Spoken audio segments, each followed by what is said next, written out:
ছাড়া। মা, আমাকে একটা ব্যাংক কিনে দাও। আমার অনেক দিনের ইচ্ছা একটা ব্যাংক কেনার।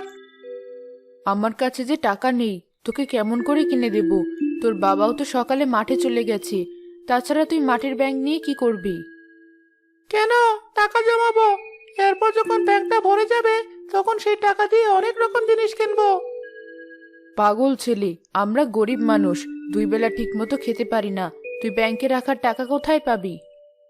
আমি কিছুই জানি না, তুমি আমাকে ব্যাংক কিনে দিবে। আমার হাতে সময় নেই মা, আমাকে যেতে হবে। তোমরা কি সত্যি ব্যাংক নিবে? চাচা, আমার কাছে মাত্র 5 টাকা আছে, ব্যাংকটা কিনবো কিভাবে? ঠিক আছে, আমাকে 5 টাকায় দাও। দাদু ভাই, এই নাও। এবার তুমি খুশি তো? ধন্যবাদ দাদু। এই নিন টাকা। আপনি অনেক ভালো। আপনার কথা আমার সবসময় মনে থাকবে। তুমি খুব দুষ্ট। বেঁচে থাকো। আজ আমি আসি। লোকটার কত লস হয়ে গেল। এমন আর কখনো করবি না। পরে আবার লোকটার সাথে দেখা হলে বাকি টাকা দিয়ে দিতে হবে। মা, কোথায় ছিলে তোমরা? ছাগল ডাকতে ডাকতে মাঠে চলে গিয়েছিল। মাঠে এখন মানুষের কত ফসল, আর একটু হলে তো অন্যের ফসল নষ্ট করতো।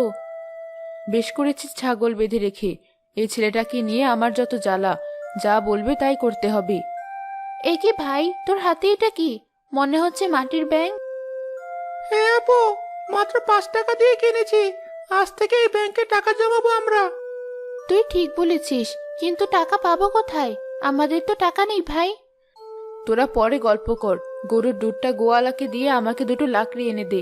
বাড়িতে লাকড়ি শেষ হয়ে গিয়েছে, রান্না করবো কিভাবে? ঠিক আছে, তুমি দুধের হাঁড়িটা আমার কাছে দাও। ভাই, তুই মাটির ব্যাংকটা রেখে আমার সাথে চল। ঠিক আছে আপু।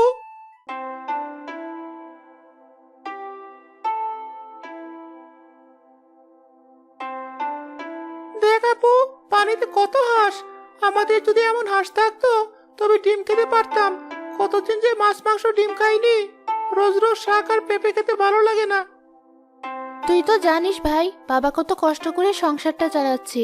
আমাদের কপালে তো শাক ভাত জুটছে, কত মানুষের ভাগ্যে তো সেটাও জুটে না। আমরা চলে এসেছি। আপু দেখ, এখানে অনেক